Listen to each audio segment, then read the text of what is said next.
Es una locura creer que si tú vacas al presidente Castillo, la gente se va a quedar muy tranquila diciendo, ah, bueno, que se fue Castillo, pero los congresistas se quedan. Eso no va a pasar. Eso no va a pasar. Por eso yo termino pensando que en verdad es un detente, ¿no? Es un, digamos, mantener el status quo, pero levantando la cabeza y dándotela de oposición, de que finalmente hay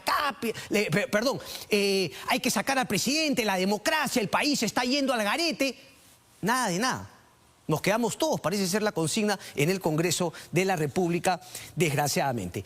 Hay un tema que está pasando piola, está pasando desapercibido, que es una casación presentada por la defensa de Ollanta Humala ante la Corte Suprema. El tema de fondo es, ¿son o no delitos de lavado de activos los dineros que recibió Ollanta Humala previa a su elección como presidente por la empresa Odebrecht?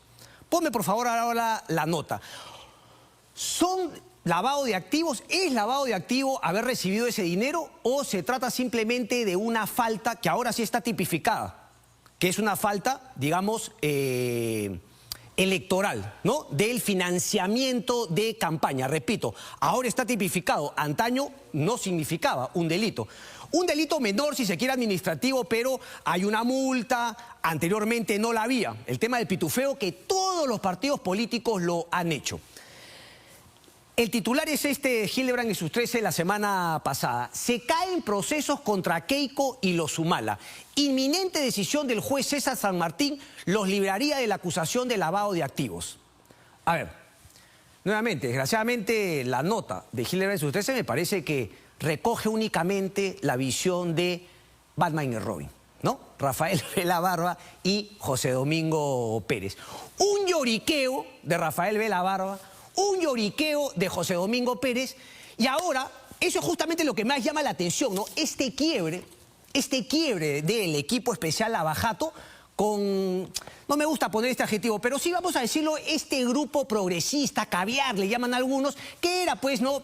IDL, sobre todo IDL Reporteros, que además era el mayor beneficiado de las filtraciones. Ojo, en un momento IDL Reporteros, y yo siempre lo he dicho, IDL Reporteros sacaba su información de, digamos, los nexos que tenía con la Procuraduría en Curitiba, en Brasil. Pero posteriormente empezó a recibir información únicamente a Rafael Vela. El diario El Comercio, yo he sido muy crítico con ese tema, pero finalmente no quiero volver. Pero ha habido un quiebre absoluto entre Rafael Vela Barba, José Domingo Pérez y este grupo que antes parecía apoyarlos. La pregunta es si ese quiebre tiene nombre propio y es César San Martín. Rafael Vela Barba parece saber que su caso se podría caer. Rosa María Palacio lo dijo más de una vez, lo repito, esto no es lavado de activos. Se lo dijo a Rafael Vela y Rafael Vela en una entrevista, me acuerdo, en Radio Santa Rosa, se iba por aquí, se iba por la tangente. Claro, en ese momento él era Batman. Y finalmente Robin estaba ahí también. Entonces todo el mundo era, no me ataques a Rafael Vela, el que ataca, el que cuestiona, el que critique el acuerdo de colaboración eficaz con Odebrecht, le está haciendo el juego a la corrupción. Decían todos esos chupes, ¿no?, que normalmente hay, ¿no?, y que no tienen una capacidad crítica, porque en este país tendemos a crear héroes. Es decir, cuando uno está en el pico de la ola, es un héroe, no falla nunca, no, es infalible, es un dios. Y súbitamente de héroe pasa pues a cualquier cosa y ahí sí todo el mundo lo chanca. Yo prefiero una visión caso por caso respecto de hechos fundamentales. Y lo que me quedaba claro es que el acuerdo de colaboración eficaz podía funcionar si es que se aplicaba bien. En ese momento yo fui muy crítico, sigo siendo crítico. Y además se dijo, señor, la figura de lavado de activos puede no probarse. Pero claro, Rafael Vela Barba, en un operativo cuasi político, como muchos lo han criticado, defendiendo los intereses gracias a su amigo, al abogado de la empresa Odebrecht, su yunta, su ADU, lo que querían era un poco salvar a Odebrecht. Y todo lo demás era humo. Y obviamente una intencionalidad política, de meter también en el tema a Keiko Fujimori con el tema del lavado de activos. Solamente un detalle. En el caso de Keiko Fujimori, no está incluido, por ejemplo, el grupo Romero, Dionisio Romero, que habría aportado también 3 millones de dólares como el tema del lavado de activos. Entonces, ¿se puede decir que hay un delito precedente en los 3 millones que le dio a Keiko Fujimori Dionisio Romero? Éticamente, personalmente me parece un desastre que haya dado por lo bajo 3 millones de dólares, pero Eso no una figura de lavado de activos. Había un delito por el cual se ganó esos 3 millones de dólares y se los dio a Keiko Fujimori para que los lave y luego se los regrese.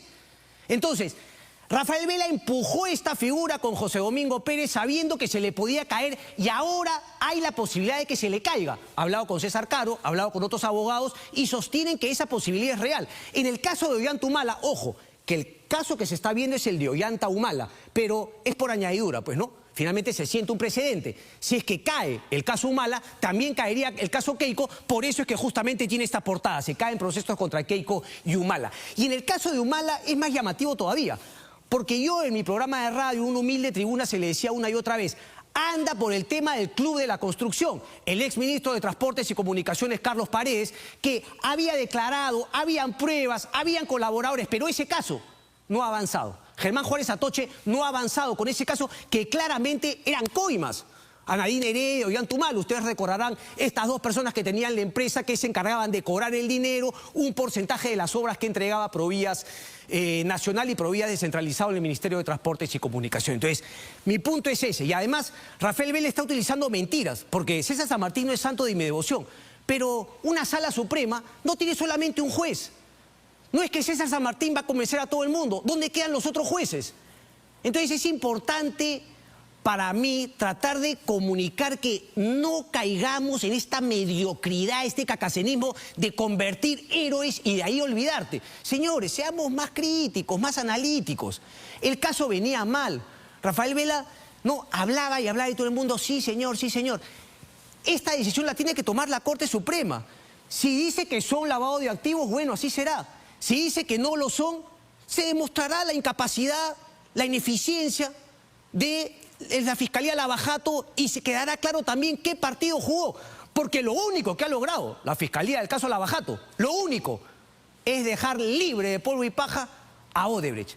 Con sus millones y con todos sus funcionarios libres de polvo y paja viviendo en Brasil con la plata que nos han robado. Porque todo lo demás es bururú. Totalmente. Así que en la Corte Suprema hay 4 jueces. A mí no me gusta César San Martín, pero serán finalmente 5 jueces los que decidan respecto de este tema de la deuda. Entonces, no me quieras llorar, no me hagas fufuya, ¿no? Encara el proceso que seguiste, las decisiones que tomaste y no vengas con argumentos de que, ay, no, lo recusó, ay, porque la agenda, etcétera, etcétera. Debió recusar César San Martín quizá, pero repito, esto me parece una simple protección para la posibilidad de que todo el trabajo de Vela Barba y José Domingo Pérez se caiga. Hay otros fiscales que pudieron hacer su trabajo, como ese fiscal que decidió abrir otra investigación con de Odebrecht y finalmente fue un día citado a la oficina de Vela, estaba el abogado de Odebrecht y dijeron, tú no abres nada. Imagínense ese papelón. El fiscal Vela, sentado con el abogado de Odebrecht, diciéndole a un fiscal de su equipo que no habrá ninguna investigación contra Odebrecht, como lo manda y lo autoriza el acuerdo de colaboración eficaz que dice que era progresivo, que se podían sumar. ¿Por qué? Porque ese acuerdo y el trabajo del equipo Lavajato, que dicho sea de paso, protegido por la nueva fiscal de la Nación, Patricia Benavides. Nuevamente, Patricia Benavides está haciendo su trabajo con el presidente Castillo.